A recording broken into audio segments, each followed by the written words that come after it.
Wolf, wolf, hunt them far and yonder. The forest is brimming with wolves. It's my job to hunt them down, not yours. But we could hunt them together. Wolves, bears, dragons even.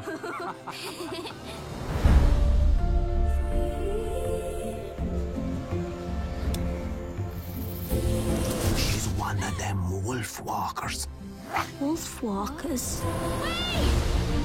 The ones that can talk to wolves with some wild magic. You can come out now. We can smell ya. You stink. You're a wolf walker. You're a wolf when you sleep. What? A girl when you're awake. Robin, something's happened to me. Yeah, I can see that. It's flippin' great. You're a wolf now. Be a wolf. The woods are getting smaller every day. These wolves, they're just beasts. Tonight we put an end to this. I promise your mother I'd keep you safe. I have to help her.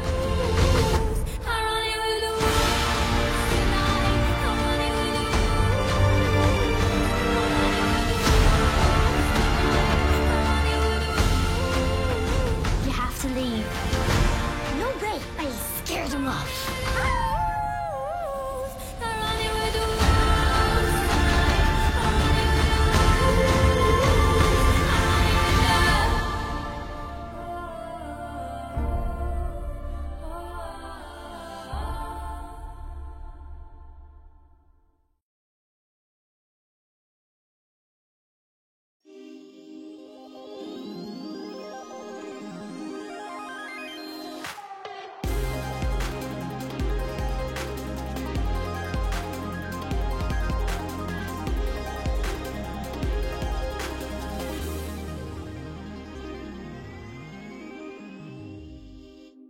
Bonjour, je suis en compagnie de Bruno Coulet. Bonjour Bruno. Bonjour.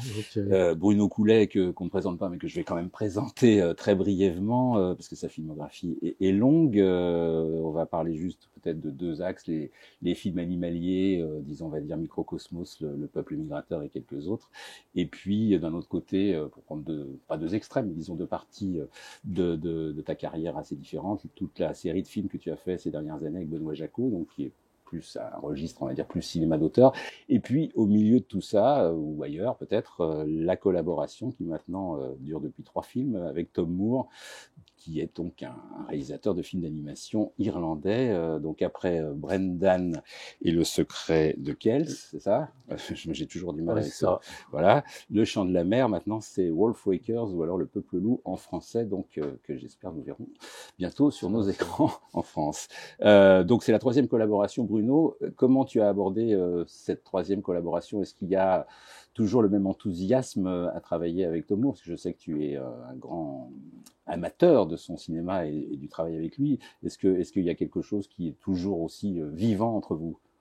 Ah oui, c'est toujours avec énormément de ferveur et de plaisir que j'aborde un film de Tom. Et là, ça a été le cas.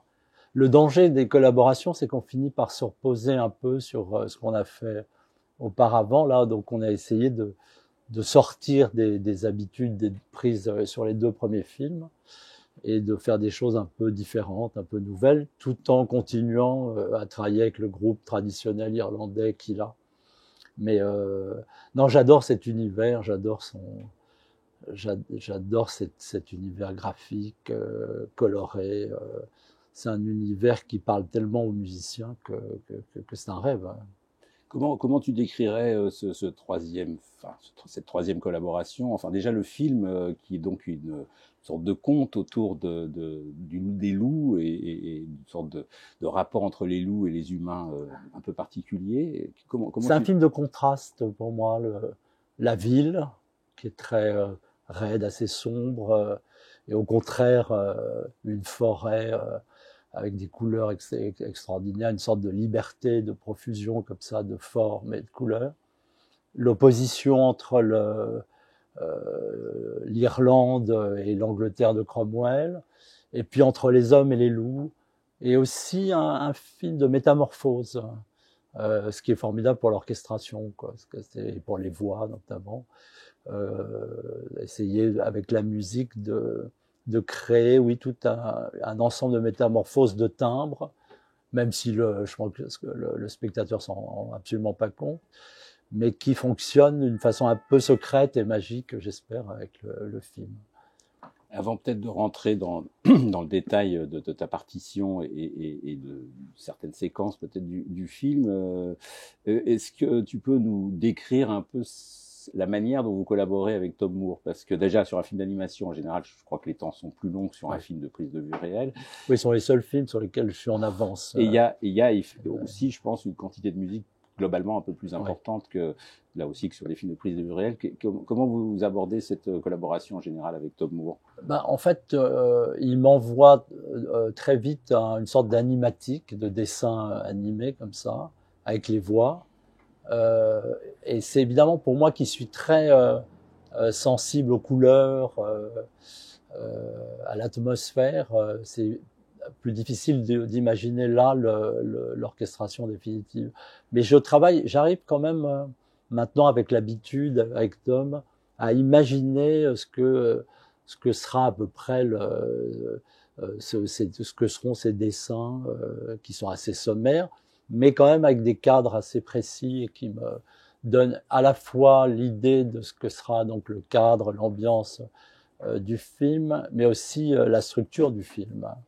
Et moi, j'aime bien travailler avec lui donc d'une façon chronologique sur le film.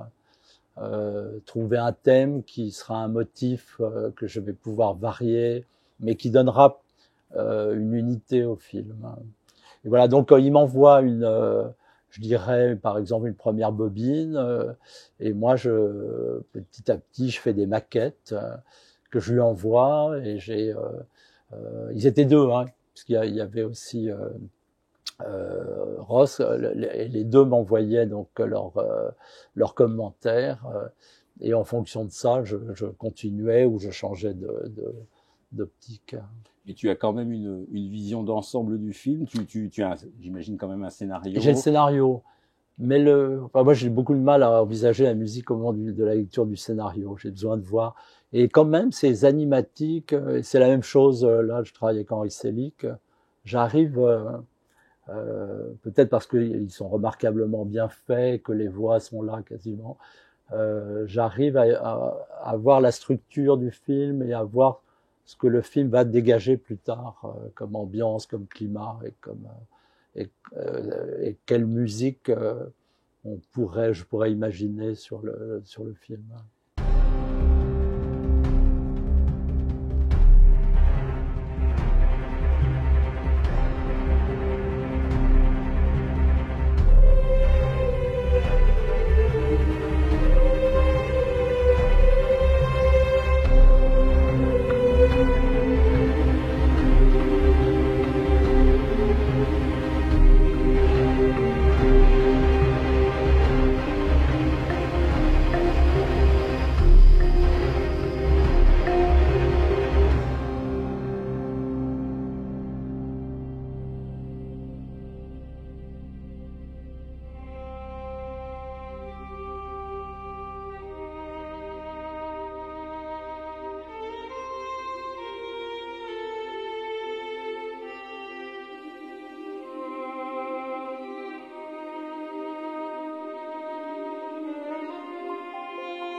Donc on vient de voir une séquence qui est, on va dire, un peu dénudée, c'est-à-dire qu'il n'y a pas le son, il n'y a pas la couleur, mais il y a l'animation, on va dire, la base de l'animation, et une musique qui est donc une maquette. Qui est une maquette. Alors, c'est une maquette qui doit... Alors, ce que je fais dans les maquettes, c'est que je simplifie l'orchestration, parce que sinon, j'y passerai j'y passerai un temps fou, mais que j'essaie d'isoler les passages importants, enfin les fragments importants de l'orchestration. Là, il y a des cordes qui sont trop précises, qui doivent être beaucoup plus diffus, même si elles sont très rapides. Il y a un faux violon, mais qui sera avantageusement remplacé par le violoniste, le soliste. Et puis il y a des fausses percussions qui là jouera plus tard. Mais je pense que ça donne tout de même, j'ai l'impression, une idée assez claire de ce que sera la musique de la séquence.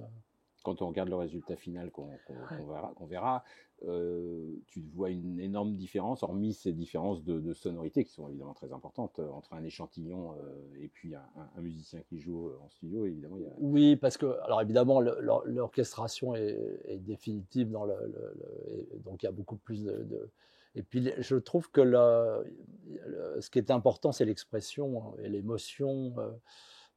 C'est trop parfait, ça, je trouve, notamment les traits de cordes. Un orchestre joue pas comme ça.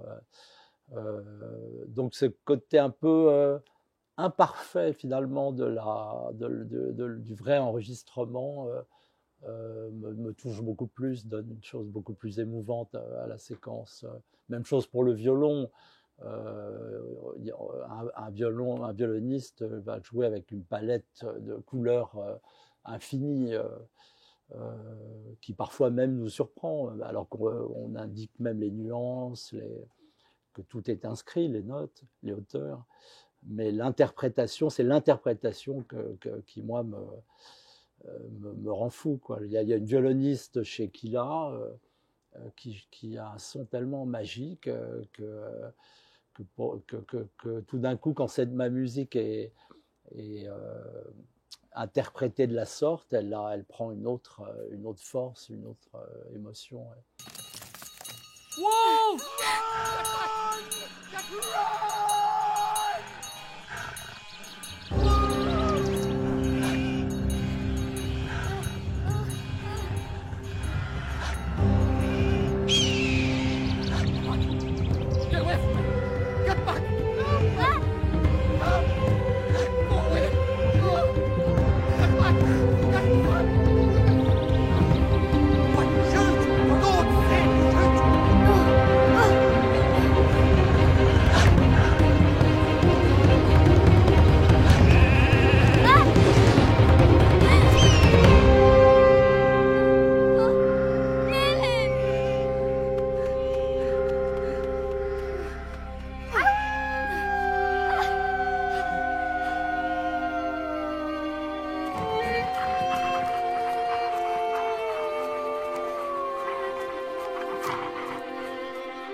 No, that's the bird. Leave him be. Stop!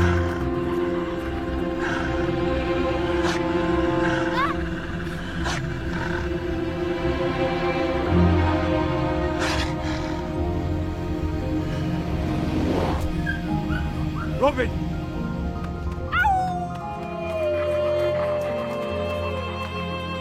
Robin!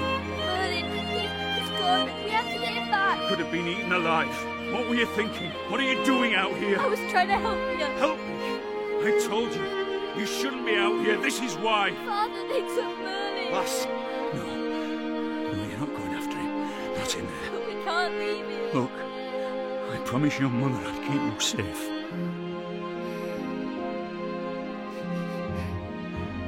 It's all right, love. You'll be safe back in the town. Come on. It's for your own good.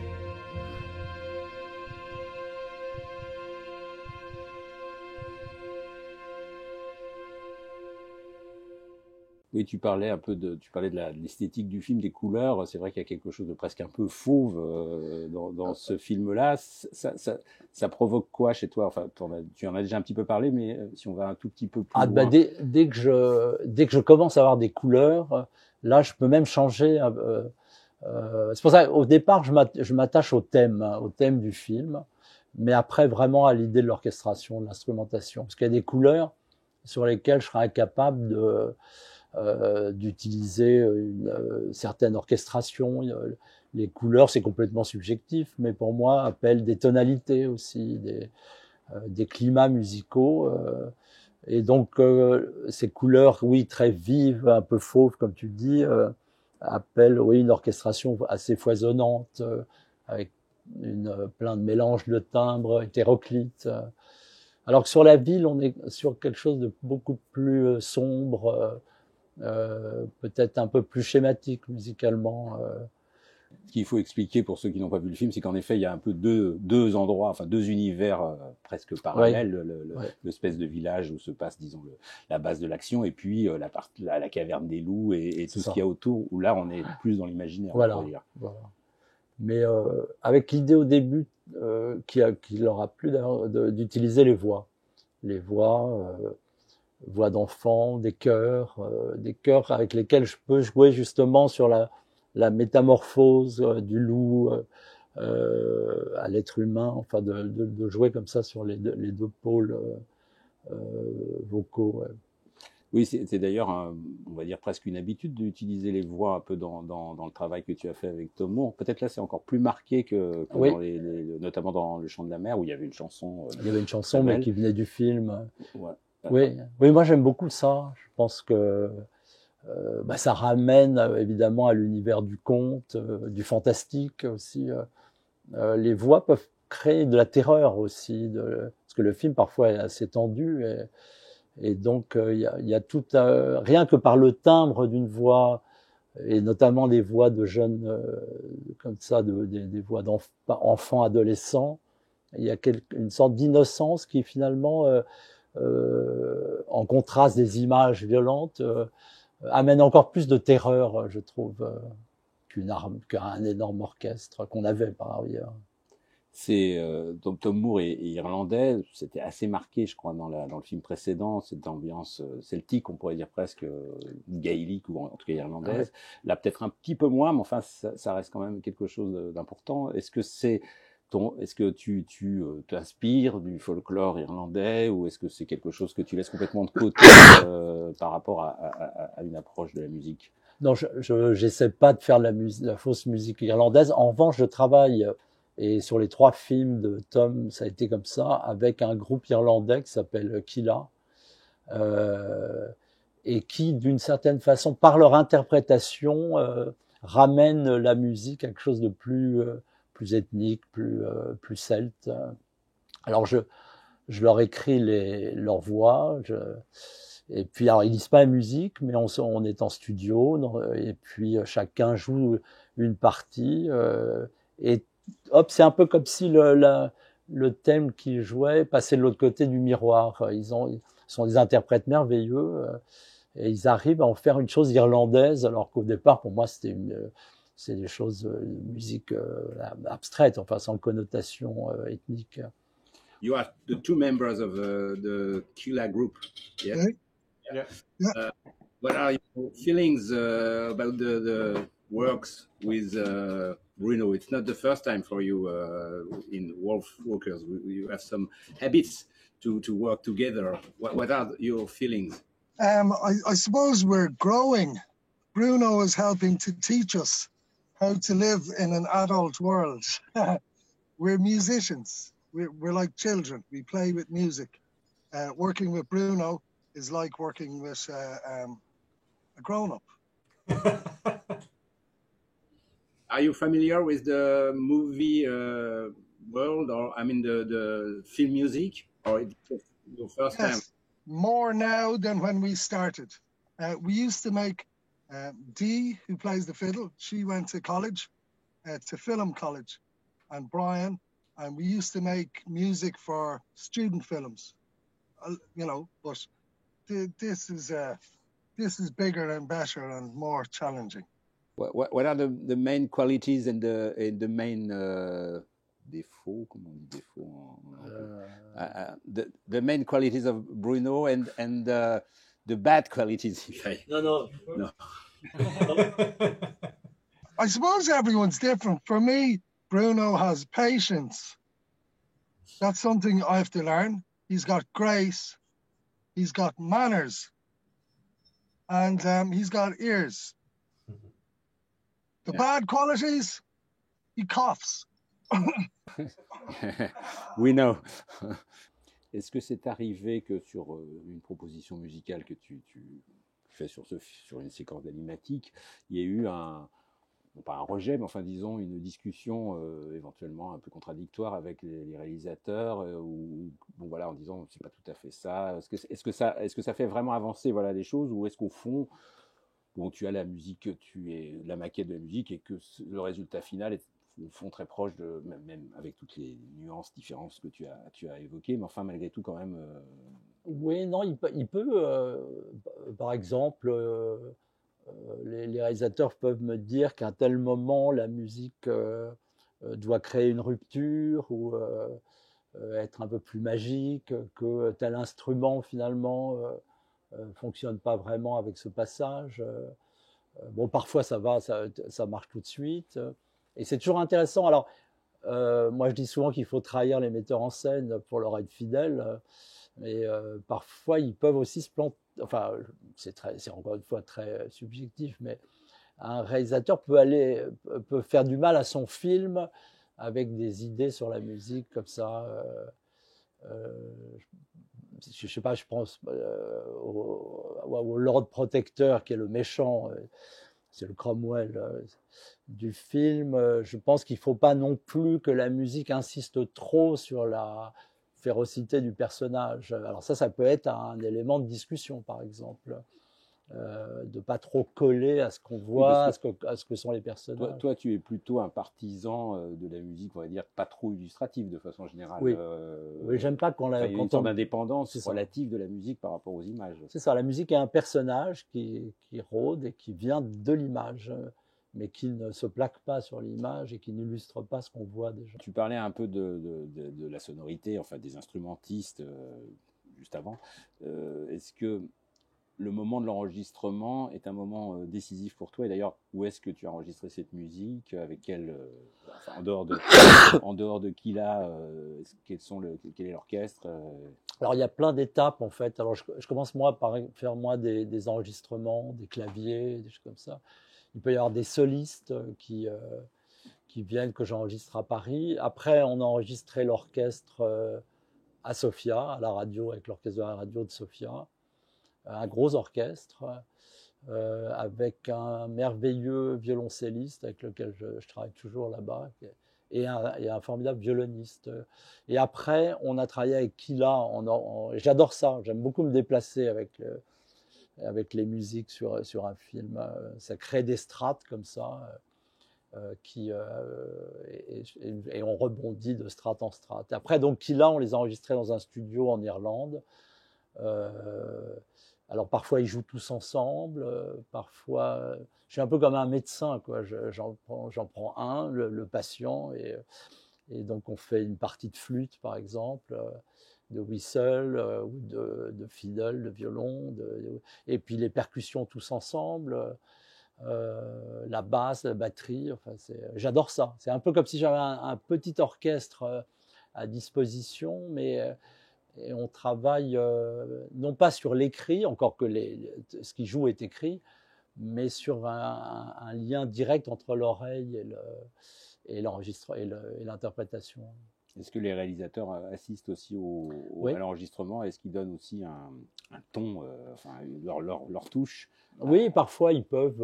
Alors avec l'orchestre c'est difficile parce que quand les choses sont écrites, c'est pas évident de reprendre les choses. Mais enfin, sur les nuances, par exemple, ils peuvent demander à ce qu'une musique soit jouée plus violemment ou au contraire plus doucement. Et évidemment, quand on se retrouve avec Killa, on a beaucoup plus de temps pour échanger et c'est plus facile avec les deux réalisateurs, qui en plus connaissent très bien toute cette musique celte, et ils sont très amis avec ce groupe. C'est très familial les enregistrements avec Killa. On est souvent dans une espèce de studio, dans une maison. Et j'adore ça. On peut enregistrer à minuit jusqu'à 3 heures du matin, reprendre le matin. C'est pas aussi aseptisé que le studio traditionnel, l'enregistrement. Moi, j'aime beaucoup quand la vie se mêle au travail, quand les deux choses sont liées. Ouais. With Secret of Kells, it was our producer Didier Brunner who suggested Bruno, and he had made a movie with Yannick Kastrup, a Danish animator, called The Boy Who Wants to Be a Bear, and it had a lovely soundtrack. It was really perfect, and I could imagine that Bruno. And then I also heard an album of music from Himalayas, a documentary that Bruno worked on, I think, and they both used kind of indigenous music or music from the location where the film was set, and so it made sense that Bruno would be a good person to work with Killa to bring an orchestral and a film composer's mindset to traditional Irish music and the kind of world and blended modern music that Killa were doing. So I hoped it would be I was a bit nervous, but I hoped it would be a good blend. We'd already spoken to Killa about working together at that stage, and they'd allowed us to use some of their music for our promotional materials, and it made I suppose a little bit of what Ronan said as well about the kind of growing up attitude to it, that it was a feature film. It needed more than just kind of boshing different tracks together. We needed an overall score, and we needed somebody sensitive to what we were doing. So Bruno was a really good choice, and I think I'm really glad it worked so well, because we've worked together now for 3 feature films, and it just made like a little short piece for Greenpeace that Bruno worked with us on too. So I'm happy. I mean, I kind of relax if I know that Bruno and Killa are going to take care of the music. I kind of feel that part is going to be good anyway. It's a much bigger movie. Like Song of the Sea was much more like kind of cozy, focused on just 2 characters in kind of looking for their mother, where Wolfwalkers was going to be much more epic in scope and have lots of action in it. And also we had a movie of contrast this time, that we really wanted to contrast the city and the English settlers to the Wolfwalkers and the wolves in the town. So we asked Bruno at the start we kind of carved out some sections that we really wanted Killa to bring a lot of percussion and a lot of traditional Irish music to, but we also left sections where we felt Bruno would go really far with the orchestra and make something that's more like a classic action building tempo that we'd never tried before. So there was a lot of more contrast needed in Wolfwalkers than in previous films. And actually at the very beginning, we were thinking a lot about English folk music, because it was interesting for us to think about English characters, and our main character, Robin Goodfellow, she's kind of inspired by those kind of English Robin Hood type stories, so we were kind of thinking about that, and it was funny, it didn't really make it into the final thing. What we ended up doing was finding instruments that sort of felt organized and mechanical for the castle, but not necessarily English. So yeah, that thing didn't really carry through. But a lot of the time when we make the storyboards and we put them up, we put music on. So we had Bruno's music from previous movies on the storyboards even before we talked to Bruno about the music. We were already thinking of music he'd done before.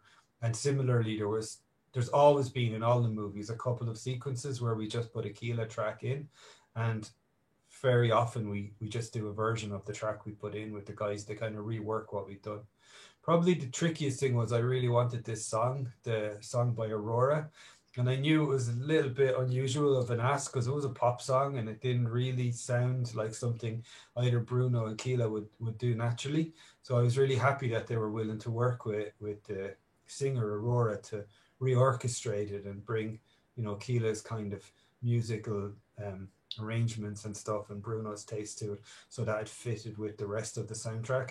Because for most of the storyboard stage. When the song came on, people would go, "This is weird. Why do you have this here? It doesn't make sense. It's electronic pop music. Why is this here?" And so I was always just saying, trust the guys from Keela and Bruno that they'll make it sound like the rest of the movie. And now people in the reviews say they love it, so that's great. Yeah, is it easy for you to have a dialogue about film music with Bruno? I mean, the barrier of language, and do you have some music? No, what was different this time was that I had a co-director, Ross, who's a musician himself, and I had to be. One time, Bruno called me Kofi Annan because I had to be a little bit in between. You know, a lot of different, you know, I work with a producer who really loves film music, Paul Young, as well. And, you know, I was just a little bit between everybody, making sure everybody was happy. But I never felt a barrier, a language barrier. Bruno sent tracks early on to just put on the animatic, and the guys in Keela got together and did some, you know, percussion things, tried out different things. So we were speaking with music as much as with words, so it was fine. The music is the dessert at the end of a hard meal, you know. It's easy for me. Like at the end, we spend a long time on the visuals, and that's really hard work. And then I'm just sitting there enjoying the music, whether it's with the orchestra or with the guys recording it. I'm just able to enjoy it then. And I'm in such capable hands that I don't worry. I don't stress about the music because I know that with Bruno and the guys, it's going to be good. So for me, the hardest part, I think, is keeping everybody enthusiastic for 3 years, because Bruno is used to more quick. He makes a score I can make one movie and it takes 3 or 4 years, where Bruno makes like 3 movies per year or something. So that's maybe the hard part, kind of coming back and rediscovering the movie every few months, and keeping it alive, maybe, if I had to think of a hard thing. But mostly it's a pleasure, honestly. It's the most magical part, honestly. I mean, for example, the orchestra, it had been 5 years since I'd been in that room since we recorded the orchestra for Song of the Sea. And it's a beautiful building and a beautiful stage, but kind of old fashioned. And it's like rediscovering the movie again. It's a few days of magic, and Bruno's in charge and takes care of it. And we just enjoy it. Really, we just listen and enjoy it. It's really magical. And I like how it's kind of, still a work in progress at that stage for Bruno. There's still some little changes and ideas coming. And then thankfully, just before the lockdown, we all got together in Grouse Lodge in Ireland with the guys from Keela. And sure, that was like a little private Keela concert for me and Ross to sit and enjoy. As I say, Ross is more the musician than I am. So for me, I really am just going by instinct of what I think is going to sound right with the picture. I can't really speak in musical terms or about with any experience of using an instrument. So for me, it's a very hands-off process. If you spoke to animators, I'm probably very hands-on and making a lot of drawings and making a lot of corrections. But with the music, I'm very much just trying to experience it and feel it. And it was a lift, and it was hard to believe that a few weeks later we were all in lockdown, because those couple of weeks felt like that we just lifted off a little bit. So, you know, I can be very defensive, you know. I can be prickly like an animal in the woods. I'll eat you if you come near me. That's how I am. That's how I live.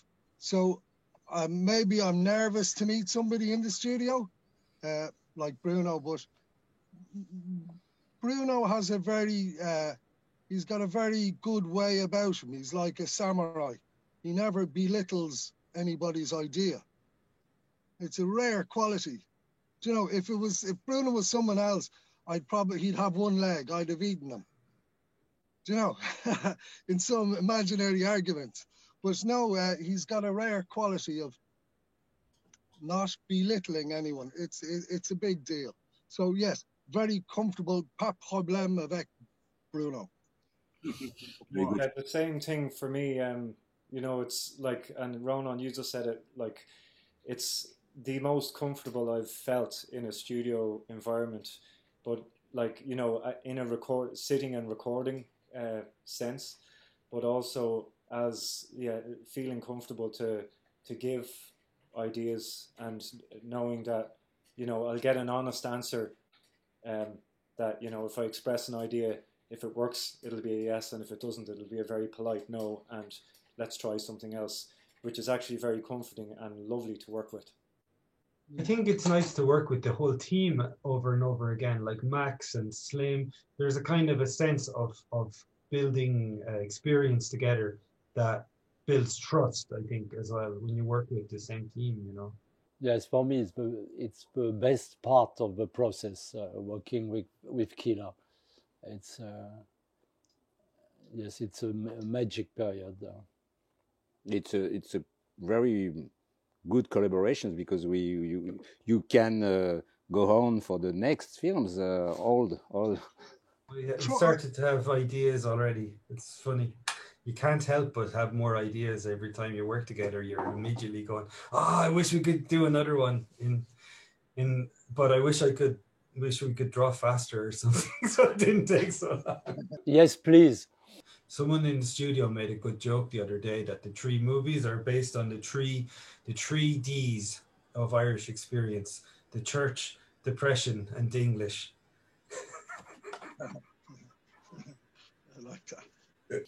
Thank you very much. Okay. Thank you. Thank you. It was great to see you. Et Tom, plus vite pour le prochain film. The next movie, faster, please. Joyeux Noël. Joyeux Noël. Joyeux Noël. Bye bye. Thank you. Joyeux Noël.